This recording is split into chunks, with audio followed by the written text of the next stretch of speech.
Hello friends, Shri Swami Samarth. Welcome माय channel. स्वागत आहे तुमचं. तर आज आपण हे स्वामींच्या छान अशा मंदिरामध्ये आलो आहोत. हे कुठे आहे हे जर तुम्हाला माहीत करून घ्यायचं असेल तर मला कमेंट करा. मी तुम्हाला पूर्ण ॲड्रेस लिंकमध्ये पाठवून देईन. हा मठ पळसदरी येथे आहे. हे स्वामी ज्यावेळेस मुंबईवरून पुण्याला चालले होते, मी डेट विसरले आता. मी ते नेक्स्ट व्हिडिओमध्ये नक्की सांगाल तुम्हाला या मठाविषयी पूर्ण माहिती. आज रामनवमी देखील आहे व गुरुवार देखील आहे, त्यामुळे आम्ही स्वामींच्या मठामध्ये आलो होतो. परंतु मी या मठाविषयी माहिती हे जे समाधी दिसत आहे समोर, यांचा हा मठ आहे. यांनीच हा मठ बांधलेला आहे इथे. व इथल्या लोकांचं म्हणणं आहे की इथे आपण जे पण नवस किंवा श्रद्धेने स्वामींकडे मागूत ना, ते आपल्याला भेटतं. जे लोक अक्कलकोटला जाऊ शकत नाहीत ते पळसदरी येथे जाऊ शकताय. आम्ही खोपोलीला राहतो. खोपोलीपासून जवळच आहे हा मठ. पळसदरी इथे आहे हा. स्वामी या ठिकाणी 10 दिवस राहिले होते. खूप छान मठ आहे. त्या ठिकाणी स्वामींच्या नावाचा मंत्राचा जप देखील खूप छान चालला होता. हे त्या ठिकाणचे गुरु आहेत, ज्यांनी हा मठ बांधलेला आहे, ज्यांच्यापाशी स्वामी थांबले होते. हा त्यावेळेचा फोटो आहे जो मागे लावलेला आहे तो. आणि आता हे पहा, स्वामींच्या उजव्या साईडला गणपतीचं छोटंसं मंदिर आहे व डाव्या साईडला स्वामींचंच दुसऱ्या रूपातलं छोटंसं मंदिर आहे. व समोर देखील गणपती बाप्पाची छान अशी मूर्ती आहे. ती पण मी जवळून दाखवते तुम्हाला, पण अगोदर स्वामींचं दर्शन करून घ्या. या ठिकाणी मोबाईल अलाउड नाही आहे, तरी पण मी व्हिडिओ काढला होता, त्यांना विचारून काढला होता. यानंतर मी स्वामींचे दर्शन घेऊन प्रदक्षिणा करून घेतली.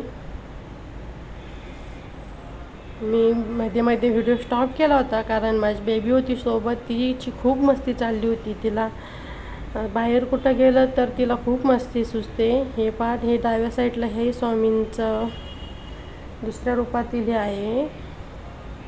आणि हे स्वामी ज्यावेळेस तिथे राहिले होते त्यावेळेस ह्याच खाटीवरती झोपले होते ते अजून देखील त्यांनी तिथे सांभाळून ठेवलेले आहे. व त्याच्यावरती स्वामींच्या पादुका आहेत. आम्ही तिथे देखील जाऊन दर्शन घेतलं. हे पहा किती छान आहे. आणि त्या मठामध्ये एकदम शांत असं वातावरण होतं. खूप छान वाटत होतं. एकदम मनाला मंत्रमुग्ध करणारा असा मंत्र चालू होता. हे पहा, समोरून देखील दर्शन करून घ्या. आम्ही तिथे थोडा वेळ बसलो, जपमाळ घेतली. तिथे होत्या ते जप केला. हे पहा, माझी बेबी, तिचा किती ड्रामा चालला आहे. तिला पण खूप आवडतं असं देवाच्या ठिकाणी जायला. ती तर मला पण जप करून देत नव्हती. हातातली माळ सारखी पकडून ओढायची, म्हणायची मला दे मला दे. हे पहा, बाप्पाचं मंदिर पण आहे समोर, खूप छान आहे.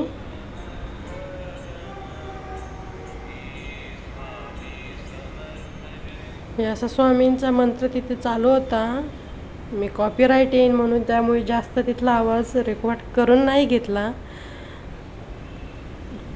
खूप छान मंदिर आहे. मी पुढच्या व्हिडिओमध्ये नक्की या मंदिराविषयी सगळी माहिती देईल तुम्हाला. कधी बांधले, कधी स्वामी तिथे आले होते, ते सगळं. माझ्या चॅनलवर पहिली वेळेस आला असाल तर लाईक करा, सबस्क्राईब करा. त्यानंतर आम्ही तिथे थोडेसे फोटो देखील काढले. खूप छान मठ होता. एकदम गर्दी पण होती तिथे खूप. मी व्हिडिओ स्टॉप करून परत प्ले केला, त्यामुळे गर्दी एवढी दिसत नाही आहे व्हिडिओमध्ये. पण खूप गर्दी होती तिथे, कारण आज रामनवमी देखील आहे. तिथे बाहेर भोजनालय देखील आहे. तिथे जेवण पण असते. आम्ही घेतलं नाही.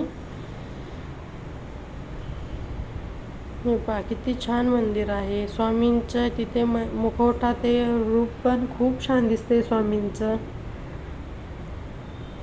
आणि स्वामींचे या ठिकाणी चरणस्पर्श झालेले आहे त्या पावनभूमीला. त्यामुळे इथले जवळपासचे खोपोलीच्या किंवा